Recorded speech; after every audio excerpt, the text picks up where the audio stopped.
ಕವಿತೆಗಳು ಮಾನವ ಅಭಿವ್ಯಕ್ತಿಗೆ ಸಾತ್ವಿಕ ರೂಪ ನೀಡುವ ಅಪೂರ್ವ ಸಾಧನವಾಗಿದ್ದು ವಿದ್ಯಾರ್ಥಿಗಳು ಅದನ್ನು ಸದ್ಬಳಕೆ ಮಾಡಿಕೊಳ್ಳಬೇಕು ಎಂದು ಸಾಹಿತಿ ಮತ್ತು ಕವಿ ಜೆ ಪ್ರೇಮಾನಂದ್ ಹೇಳಿದರು. ಅವರು ಮಂಗಳವಾರ ಜಿಸಿ ಕಾಲೇಜು ಸಭಾಭವನದಲ್ಲಿ ಕನ್ನಡ ಸಾಹಿತ್ಯ ಪರಿಷತ್ ಅಂಕೋಲಾ ಘಟಕ, ಅಂಕೋಲಾ ಕಾರ್ಯನಿರತ ಪತ್ರಕರ್ತರ ಸಂಘ ಹಾಗೂ ಜಿಸಿ ಕಾಲೇಜಿನ ಸಂಯುಕ್ತಾಶ್ರಯದಲ್ಲಿ ಆಯೋಜಿಸಿದ್ದ ಯುಗಾದಿ ವಿದ್ಯಾರ್ಥಿ ಕವಿಗೋಷ್ಠಿಯನ್ನು ಉದ್ಘಾಟಿಸಿ ಮಾತನಾಡಿದರು.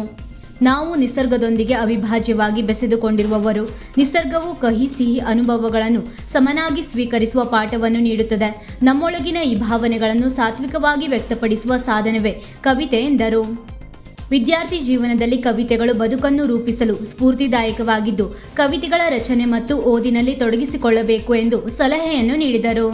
ಕಾರ್ಯಕ್ರಮದ ಅಧ್ಯಕ್ಷತೆ ವಹಿಸಿದ್ದ ಕನ್ನಡ ಸಾಹಿತ್ಯ ಪರಿಷತ್ತು ಅಧ್ಯಕ್ಷ ಗೋಪಾಲಕೃಷ್ಣ ನಾಯಕ್ ಮಾತನಾಡಿ, ನೆಲಮೂಲದ ಸಾಹಿತ್ಯಕ್ಕೆ ಹೆಚ್ಚಿನ ಮಹತ್ವವಿದ್ದು ಅದು ಅನುಭವದಿಂದ ಮೂಡುತ್ತದೆ.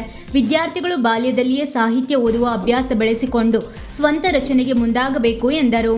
ಮುಖ್ಯ ಅತಿಥಿಗಳಾಗಿದ್ದ ಅಂಕೋಲಾ ಕಾರ್ಯನಿರತ ಪತ್ರಕರ್ತರ ಸಂಘದ ಅಧ್ಯಕ್ಷ ರಾಘು ಕಾಕರಮಠ ಮಾತನಾಡಿ, ವಿದ್ಯಾರ್ಥಿಗಳಲ್ಲಿರುವ ಸಾಹಿತ್ಯಾಸಕ್ತಿ ಮತ್ತು ರಚನಾ ಸಾಮರ್ಥ್ಯಕ್ಕೆ ವೇದಿಕೆ ಒದಗಿಸಲು ಈ ಕಾರ್ಯಕ್ರಮ ಆಯೋಜಿಸಲಾಗಿದೆ ಎಂದರು.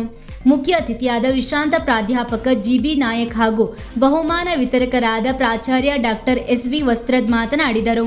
ಕಾರ್ಯಕ್ರಮದಲ್ಲಿ ಕೀರ್ತಿ ಮತ್ತು ಸ್ನೇಹ ಸ್ವಾಗತ ಗೀತೆ ಹಾಡಿದರು. ಕನ್ನಡ ಸಾಹಿತ್ಯ ಪರಿಷತ್ತು ಕಾರ್ಯದರ್ಶಿ ಜಿಆರ್ ತಾಂಡೇಲ್ ಸ್ವಾಗತಿಸಿದರು. ಪತ್ರಕರ್ತ ವಿಠಲ್ ದಾಸ್ ಕಾಮತ್ ಪ್ರಾಸ್ತಾವಿಕವಾಗಿ ಮಾತನಾಡಿದರು.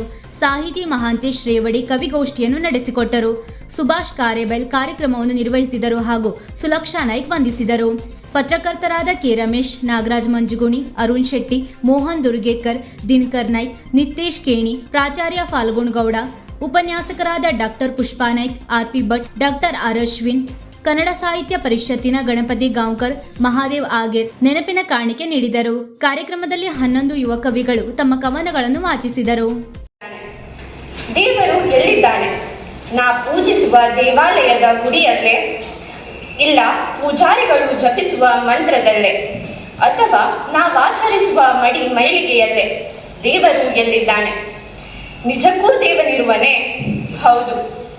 ಏನು ಅರಿಯದ ಪುಟ್ಟ ಮಗುವಿನಲ್ಲೂ, ತಾಯಿಯ ತ್ಯಾಗದ ಮೌನದಲ್ಲೂ, ತಂದೆಯ ಬೆವರಿನ ಪ್ರತಿ ಹನಿಗಳಲ್ಲೂ, ಹಸಿದವನ ಹೊಟ್ಟೆ ತುಂಬಿಸುವ ಕೈಗಳಲ್ಲೂ, ಕುಸಿದವನಿಗೆ ನಾವು ನೀಡುವ ಧೈರ್ಯದಲ್ಲೂ, ಸ್ವಾರ್ಥತನವ ಅರಿಯದ ನಿಸ್ವಾರ್ಥಿಯಲ್ಲಿಯೂ, ಕಲ್ಮಶತನವಿಲ್ಲದ ಪ್ರತಿಯೊಬ್ಬ ನಿಷ್ಕಲ್ಮಶಿಯಲ್ಲಿಯೂ ದೇವರಿದ್ದಾನೆ.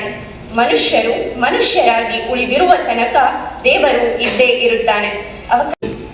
ಈ ವಿದ್ಯಾರ್ಥಿ ಜೀವನದಲ್ಲಿ ಕವಿತೆ ಅನ್ನೋದು ಬಹಳ ಒಂದು ನಮಗೆ ಇನ್ಸ್ಪೈರಿಂಗ್, ಅದು ಸ್ಫೂರ್ತಿ ನೀಡುವಂತ ಒಂದು ವಿಷಯ.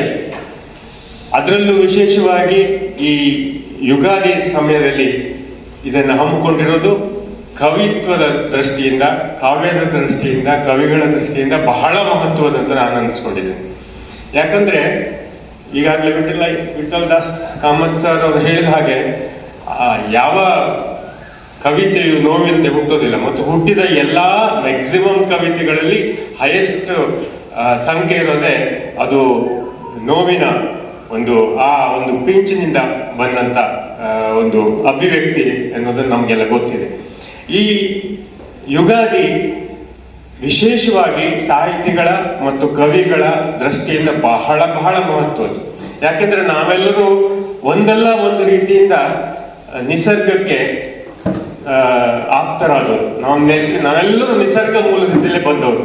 ನಮ್ಮ ಇಡೀ ವೀಕ್ಷಕ ಮಹಾಪ್ರಭುಗಳೇ, ನಮ್ಮ ಚಾನಲ್ ಅನ್ನು ಸಬ್ಸ್ಕ್ರೈಬ್ ಮಾಡಿ, ಶೇರ್ ಮಾಡಿ, ಪ್ರೋತ್ಸಾಹಿಸಿ.